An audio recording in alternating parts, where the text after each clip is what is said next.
반갑습니다. 우리 예배 잘 드리고 계시죠? 이 시간 잠깐 기도하고 하나님 말씀 함께 나누도록 하겠습니다.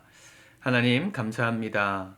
오늘 예배 현장에서 주님을 신실하게 예배하는 우리 사랑하는 성도들 한 분 한 분을 축복합니다. 하나님의 크신 은혜를 허락하여 주시고 특별히 이 시간 주의 말씀을 듣겠사오니 우리의 귀를 여시고 마음을 여시고 하나님 우리가 살아가야 될 붙들어야 될 말씀으로 깨닫게 하여 주옵소서. 예수님의 이름으로 기도드립니다. 아멘. 길을 떠난 사람들이라는 제목으로 하나님의 말씀을 함께 나누도록 하겠습니다. 역사를 공부하다 보면 하나님께서 참 크게 사용하신 사람들을 발견하게 됩니다. 과연 그들은 어떤 사람들이었을까? 우리 성경과 역사를 통해서 좀 살펴보고 싶습니다. 구약 성경을 대표하는 인물 한 사람을 꼽으라면 믿음의 조상 아브라함을 꼽을 수 있겠습니다.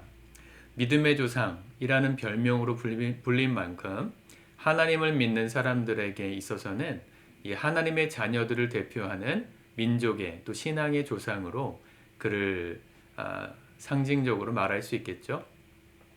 아브라함을 하나님께서 처음으로 부르시던 장면이 오늘 우리가 읽은 본문 말씀의 장면입니다. 1절 말씀을 같이 읽어볼까요? 1절 말씀 시작. 주님께서 아브라함에게 말씀하셨다. 너는 내가 살고 있는 땅과 내가 난 곳과 너희 아버지의 집을 떠나서 내가 보여주는 땅으로 가거라. 아멘. 하나님이 아브라함을 처음으로 부르시던 장면을 한마디로 요약하면 떠나라 라는 말씀이었습니다. 내가 살고 있는 땅, 내가 난 곳, 너의 아버지 집을 떠나라. 어디로 떠나야 할지도 말씀하지 않으신 채로 하나님이 알려줄 테니까 일단 떠나라. 그렇게 말씀하신 것이죠. 그때부터 아브라함의 일생은 평생 동안 돌아다니고 또 떠나는 삶이었습니다. 떠돌아다니는 삶. 말씀대로 오늘 4절에 보면 아브라함이 제일 먼저 떠난 곳은 하란이라는 곳이었죠. 아버지 데라와 함께 우르라는 곳에 있다가 하란까지 이주를 왔다가 거기 머물렀어요. 그런데 그곳에서부터 또 떠났다. 거기서 떠나서 어디로 갑니까? 8절에 보면 이 베델, 가나안 땅에 들어왔는데 거기서 또 떠나서 베델 동쪽으로 갔다가 8절, 그리고 거기서 또 떠나서 남쪽 네겝으로 갔다가 9절이죠. 그리고 10절에 보면 기근을 피해서 이집트까지 갔다 그랬습니다. 훗날 믿음의 조상이 될 이 아브라함을 하나님께서 부르시고 그를 선택하셨을 때 처음으로 내리셨던 명령이 떠나라는 것이었습니다. 그는 일평생 떠돌아다니는 삶을 살았던 것이죠. 구약 성경에서 아브라함과 견줄 만한 또 다른 중요한 인물 한 사람을 꼽으라면 모세를 들 수 있겠죠. 모세는 어떤 삶을 살았을까요?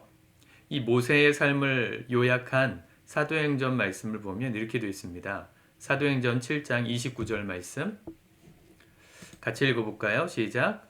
이 말을 듣고서 모세는 도망하여 미디안 땅에서 나그네가 되었습니다. 거기서 그는 아들 둘을 낳았습니다.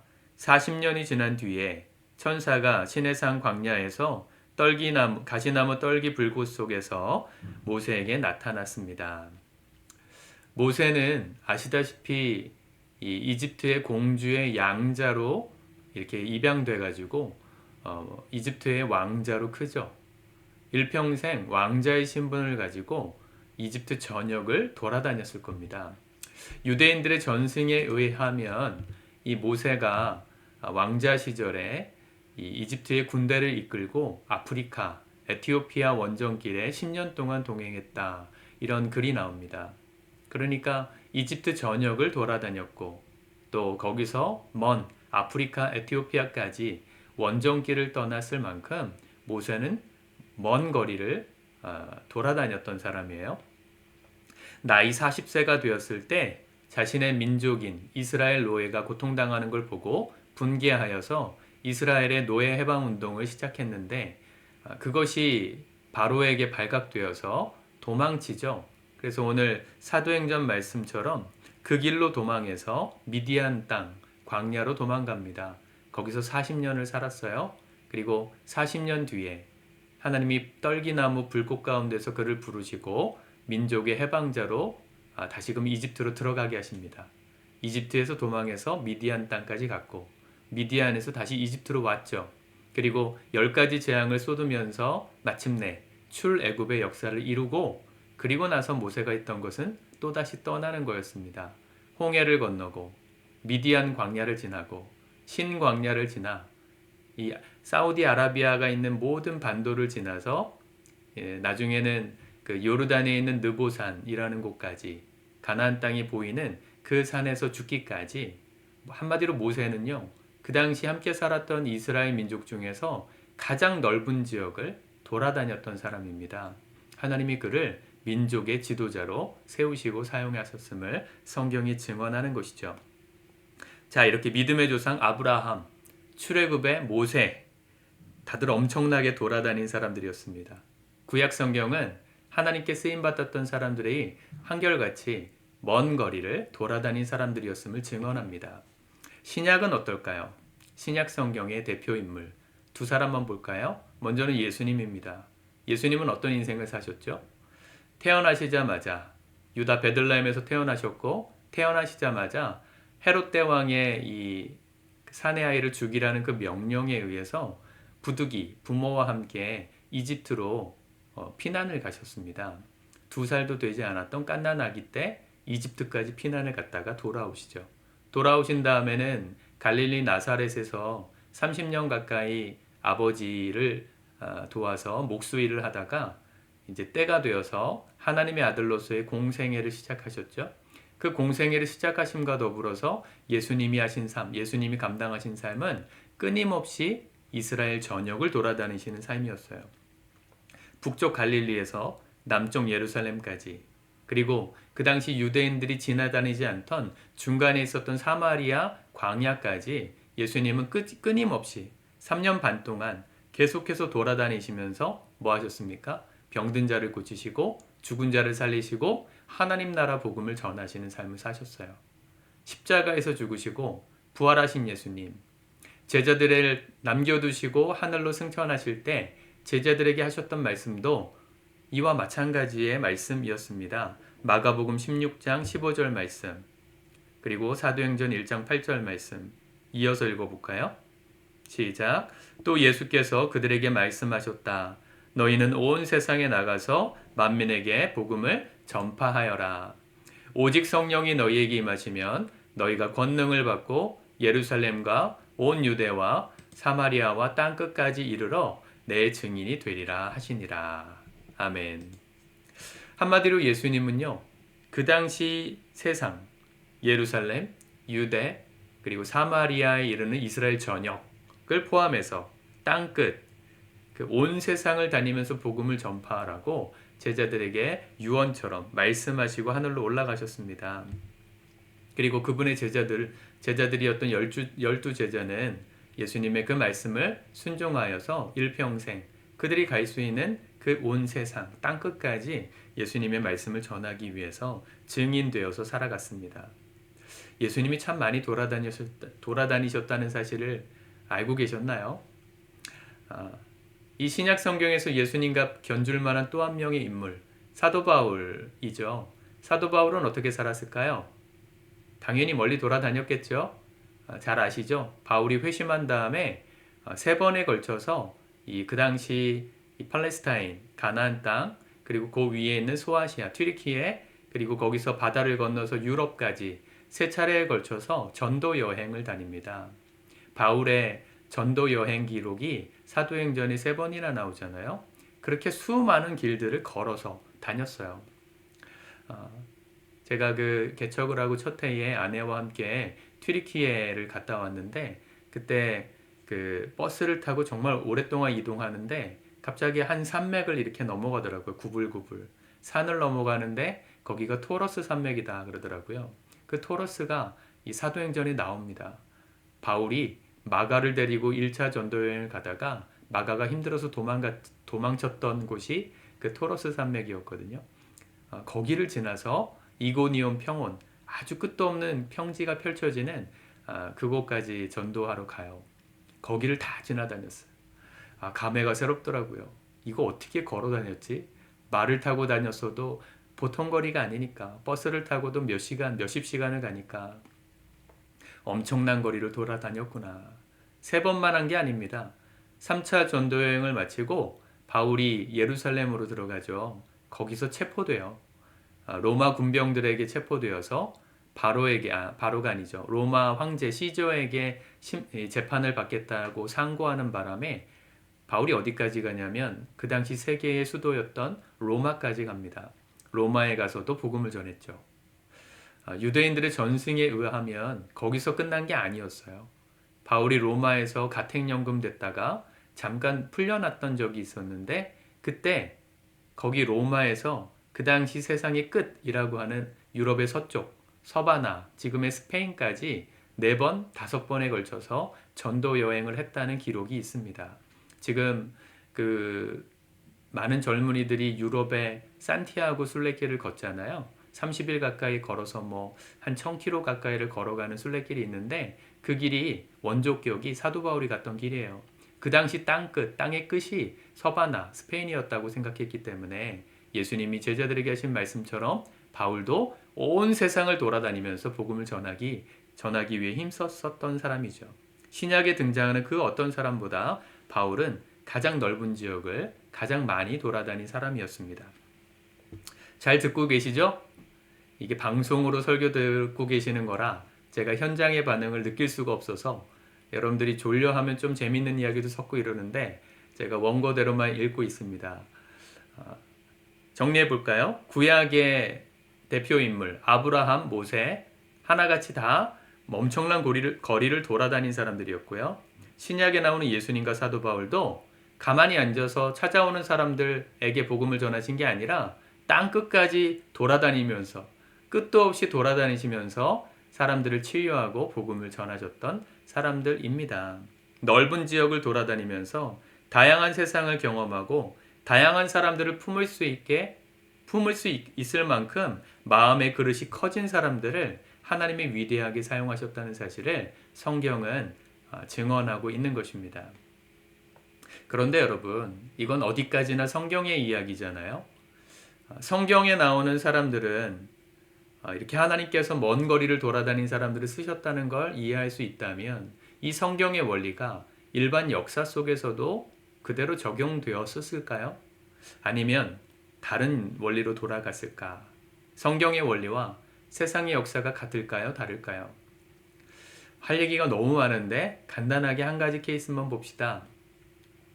인류 4대 발명품 그러면 아시나요? 4대 발명품 4가지죠. 종이, 나침반, 화약, 인쇄술. 이 4가지가 인류의 4대 발명품이다 이렇게 얘기하잖아요. 근데 4대 발명품이 뭐냐가 중요한 것이 아니고 이걸 만들어내고 발명한 곳이 모두 다 동양이었다는 거죠. 중국은 이걸 자기들의 발명품이라고 이렇게 말해서 중국의 4대 발명품이다 말하지만 사실은 중국도 있지만 그 당시 중국 주변에 있었던 여러 민족들의 기술을 통합해서 만든 거거든요.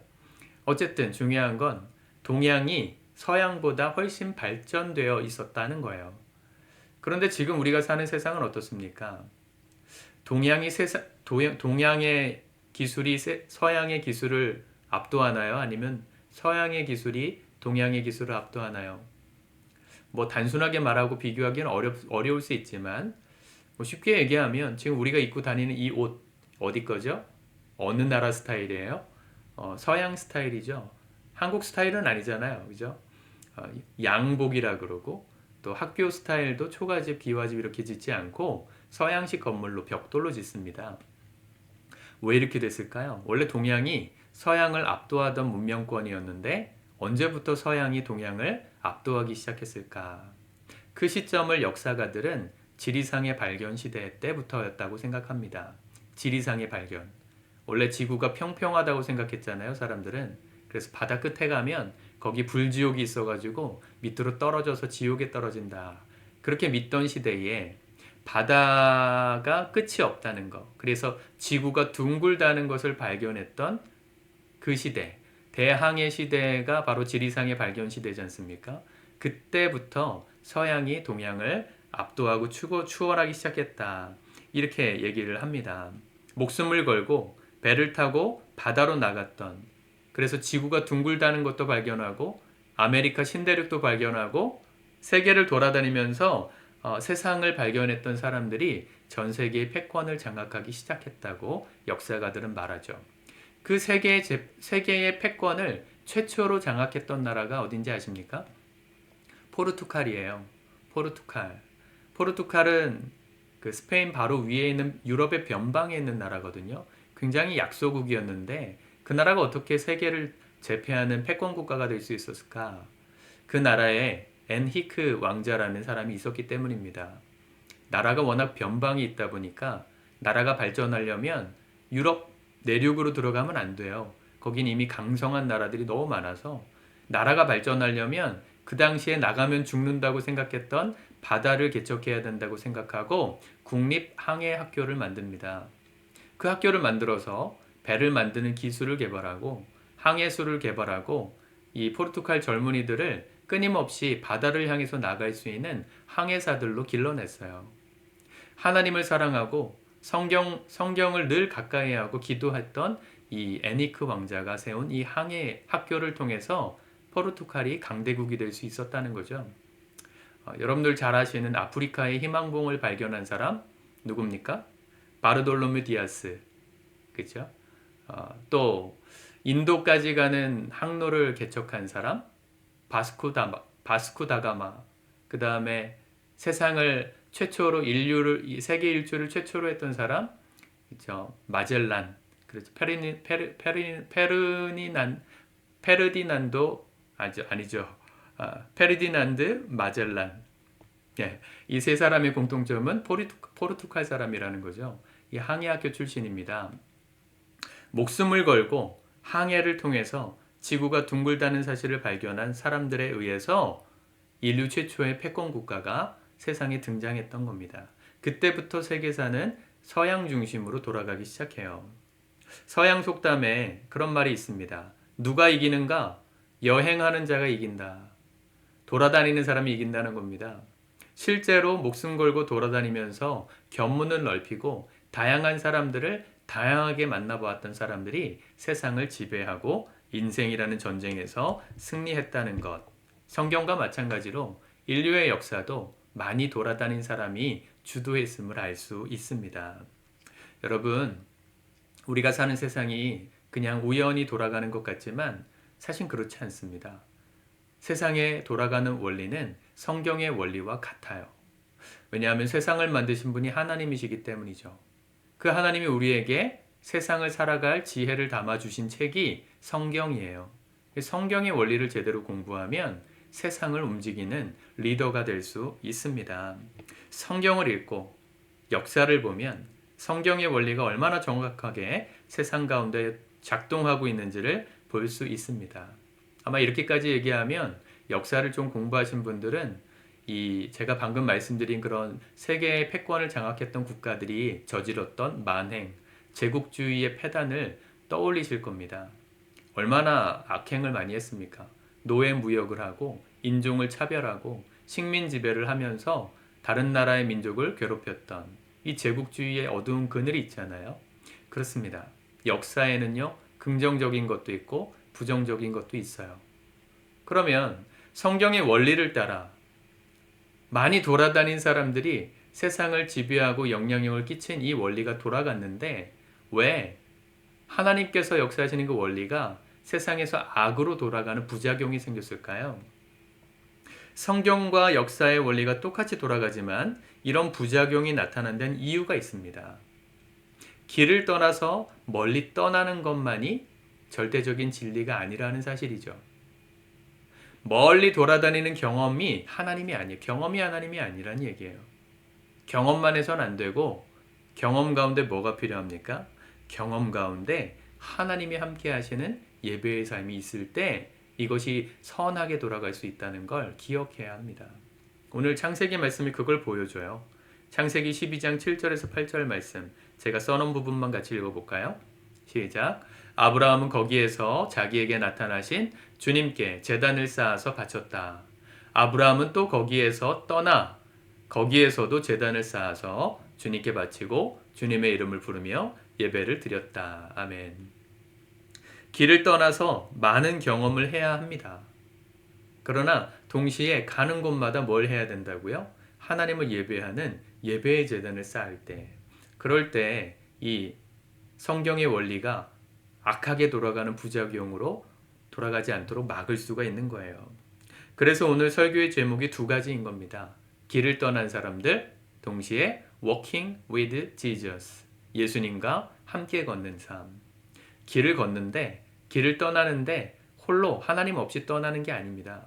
하나님과 상관없이 길만 떠난 사람들이 저지른 이 제국주의의 만행, 또 십자군 원정 같은 것도 마찬가지잖아요. 겉으로는 기독교를 내세웠지만 그 안에는 하나님과 함께 걷는 걸음이 없었어요. 하나님 없이 멀리 걸으니까 하나님이 주신 영향력으로 세상의 악을 저질렀던 것입니다. 요즘 젊은이들이 경험 쌓는다고 틈만 나면 해외로 여행을 가는데요. 저는 1차적으로는 좋은 거라고 봅니다. 다양한 경험을 하셔야 돼요. 그러나 경험이 하나님이 아니라는 사실, 경험만 해서는 안 된다는 사실, 부작용이 있기 때문에 경험과 동시에 뭐가 필요해요? 주님을 예배하는 예배의 제단이 있어야 합니다. 쉽게 말하면 예수님과 함께 모험하셔야 된다는 겁니다. 아브라함은요, 가는 곳마다 제단을 쌓았다는 거예요. 그러니까 일단 가야죠. 떠나야죠. 거기서 떠나서 제단을 쌓았으니까 계속 떠나셔야 합니다. 멀리 경험하러 다니셔야 합니다. 동시에 예배의 제단을 그곳에 쌓고 기도하며 사셔야 돼요. 아브라함이 그랬기 때문에 하나님께 크게 쓰임받는 사람이 되었던 것이죠. 넓은 세상을 돌아다니면서 그 속에서 하나님을 만나는 인생이 되라는 것이죠. 세상의 아름다운 모든 것을 보면서 그 모든 걸 만드신 하나님을 만나라는 얘기입니다. 그래야 인생의 그릇이 넓어져요. 다양한 사람들을 만나고 다양한 일들을 경험하면서 여전히 세상을 통치하시는 그 살아계신 하나님의 역사를 나의 체험으로 경험할 때 우리 인생에 비전이 생기는 겁니다. 가슴에 꿈이 생기는 겁니다. 내 마음에 뜨거워지는 겁니다. 여러분 가만히 방구석에 앉아 있어 보세요. 마음이 우울해집니다. 은둔형 외톨이가 50만 명이 넘었다. 우리 언젠가 그런 뉴스가 한번 났어요. 집에서 나오지 않는 겁니다. 씻지도 않는 겁니다. 옷도 안 갈아입습니다. 배달 음식만 시켜 먹습니다. 컴퓨터 워리어로 인터넷만 하고 게임만 합니다. 유튜브만 봅니다.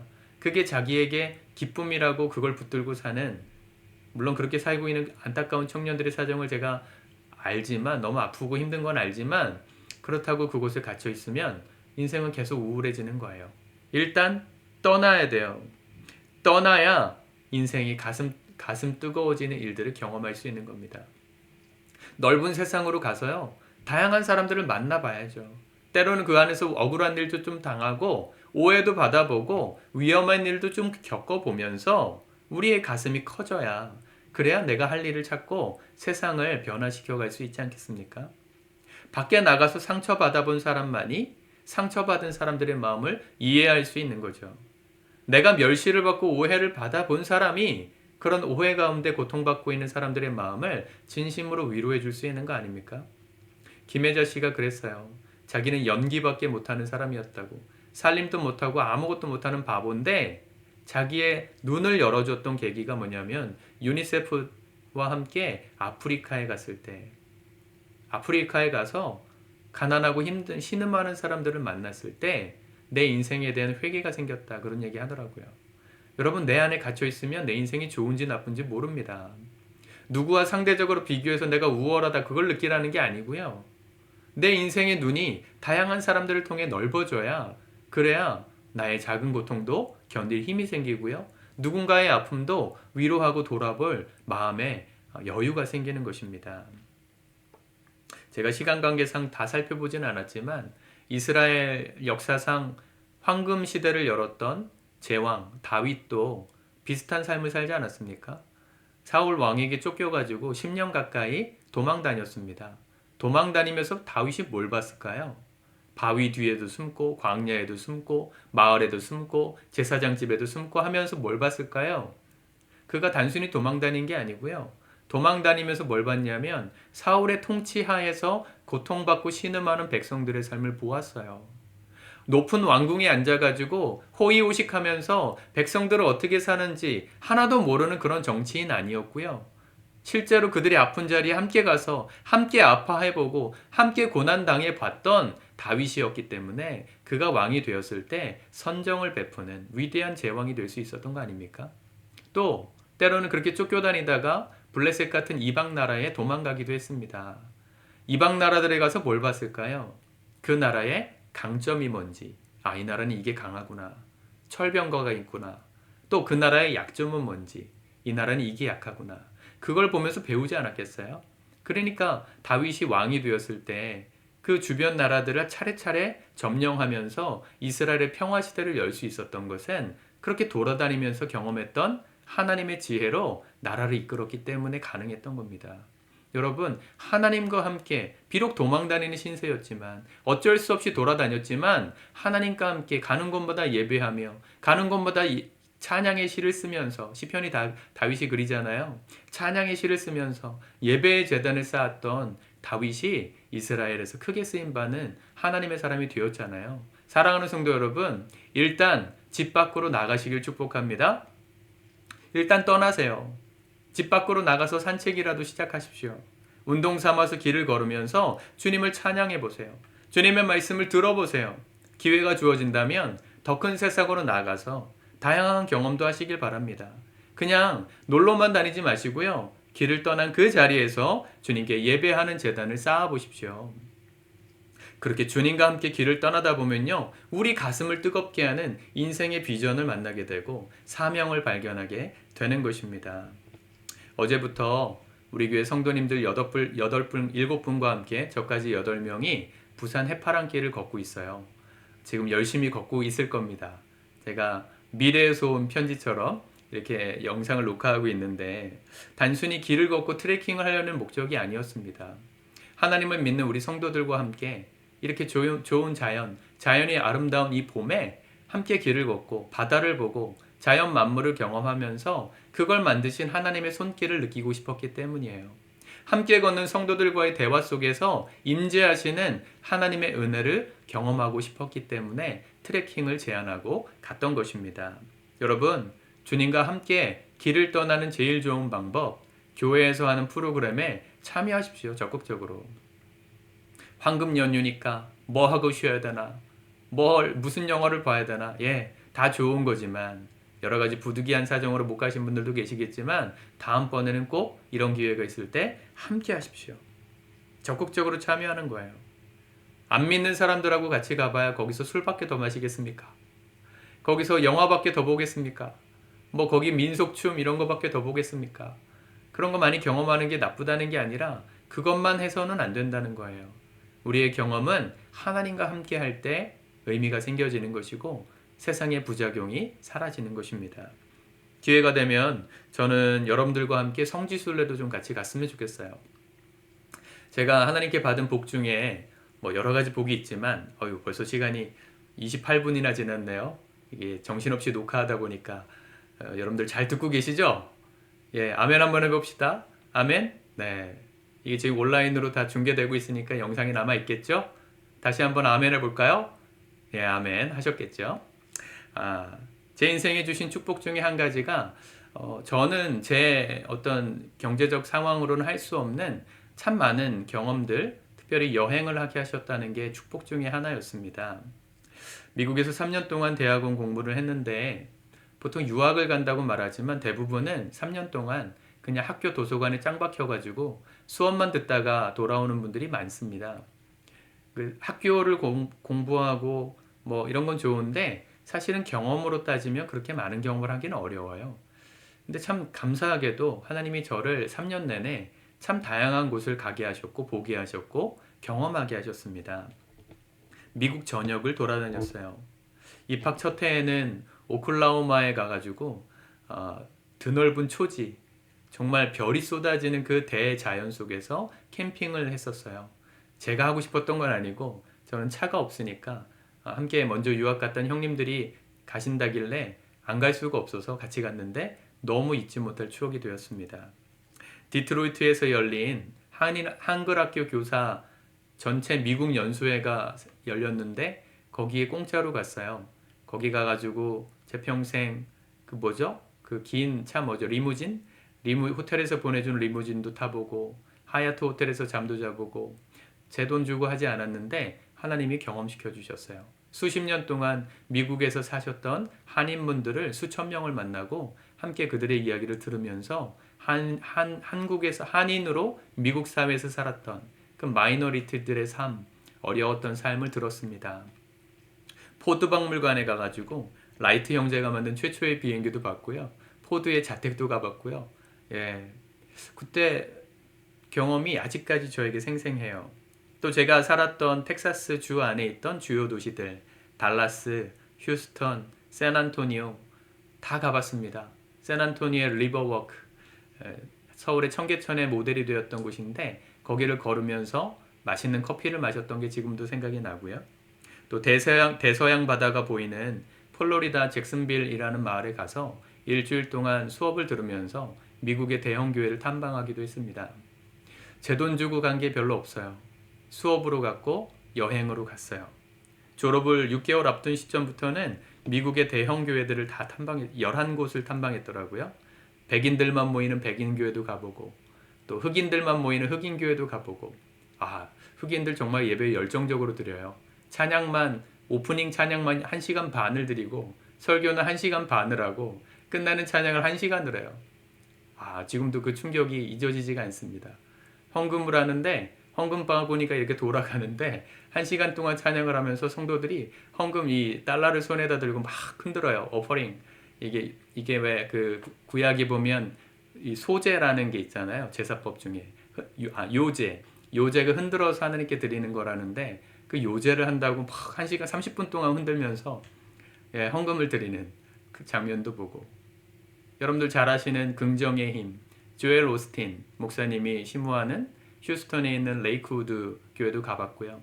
거기가 원래는 휴스턴 로켓츠라는 미국의 그 NBA 프로 농구팀이 사용하던 농구 경기장을 교회가 인수해서 교회로 바꿨는데 가보니까요 으리으리해요. 이렇게도 큰 교회가 있을 수 있구나. 저도 나중에 교회가 커지면 경기장을 하나 인수해야 되겠구나 하는 인사이트를 얻기도 했습니다. 농담이고요. 또 나중 얘기지만 목적이 이끄는 삶을 쓰신 릭 워렌 목사님이 신무하는 세들백 교회 가가지고 예배를 3번 참석해봤는데 거기서 성찬식도 했었고 참 좋은 인사이트들을 많이 받았어요. 교회들을 탐방했습니다. 할 얘기가 너무 많은데 시간이 막 지나가고 있네요.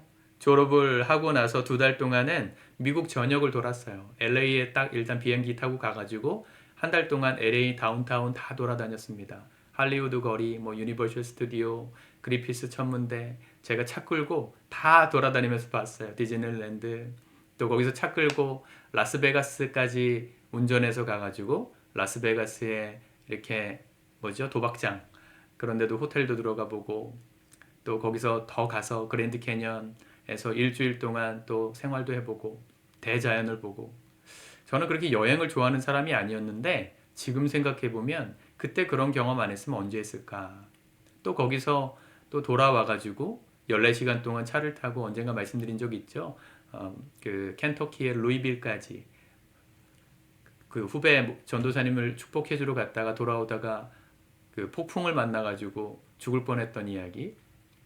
또 보스턴을 가가지고 하버드, MIT, 보스턴 컬리지 다 이런 아이비리그 대학들을 돌아다니면서 학교 구경도 좀 해보고 뉴욕에 가서 맨하탄에 있는 자유의 여신상 거기도 올라가 보고 제가 할 수 없는 경험들을 많이 했어요.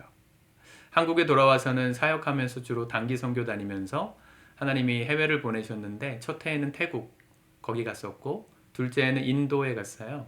15시간 기차를 타고 마더 테레사 수녀님이 사역했던 콜카타 지역에 가서 실제로 거기서 이방신 믿는 종교 지도자들이 제사를 드리는 것도 보고 이 동물의 머리를 탁 잘라가지고 그런 것도 보고 마더 테레사 수녀 수도원에 있었던 곳도 가보고 해발 4,000m가 넘는 히말라야 산맥에 올라가 가지고 부탄을 바라보면서 1시간 동안 찬양하고 기도하고 했던 경험도 있고, 또 일본에 가서는 후지산에 올라서 7시간 동안 새벽을 맞이하면서 후지산 꼭대기에 가서 일본을 바라보면서 기도하고 돌아왔던 기억도 있고, 제가 개척하고는 이제 더 이상 해외 나갈 일이 없겠다 했는데 개척하고도 하나님이 몇 번 보내주셨습니다.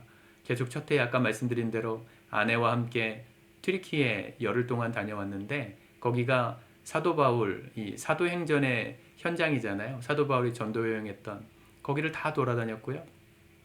그 다음에는 어느 교회에서 후원하는 후원자가 돼가지고 제가 이스라엘로 성지순례를 다녀왔어요. 이 소아시아 지역, 이 투르키예와 이 성지순례, 이스라엘 성지순례 두 가지 다 하는 게 목사님들 사이에서는 그랜드 슬램이에요. 소원 같은 거예요. 근데 저는 개척 초기에 다 하나님 경험시켜 주셨습니다. 지금 또 트레킹을 떠나는 데 있어서 제 마음에 하나님 소원을 주세요. 하나님, 앞으로 우리 교회 다시 본 교회 성도들과 이와 같이 성경에서 하나님께 쓰임 받았던 수많은 사람들처럼 우리도 세상을 향해 돌아다닐 수 있는 기회를 많이 허락해 주옵소서. 제가 좋아하는 트레킹 유튜버가 올리는 영상을 보고 이번 사역을 계획을 했는데, 정말 멋지고 아름다운 자연을 돌아다니는데 항상 이 친구는 마지막에 하는 게 뭐냐면 맥주 마시고 술 마시고 거나하게 취해서 잠드는 거였어요. 하나님을 모르는 사람이니까. 제가 그걸 딱 보는 순간 깨달았어요. 우리가 저거 해야 되겠다. 저 아름다운 자연을 우리가 걷고 참여해 보면서 그 땅에서 하나님을 예배하고 거기서 기도하고 하나님께 예배의 제단을 쌓으면 얼마나 행복할까? 그 마음이 들어서 이번에 트레킹을 간 겁니다. 제가 이렇게 광고를 많이 했다면 많이 가셨을까요? 사실은 생각했던 것보다 예산이 많이 오버돼 가지고 교회 예산이 많이 들어갔어요. 개인별로 내신 회비도 만만치 않게 많이 내셨는데도 그래요.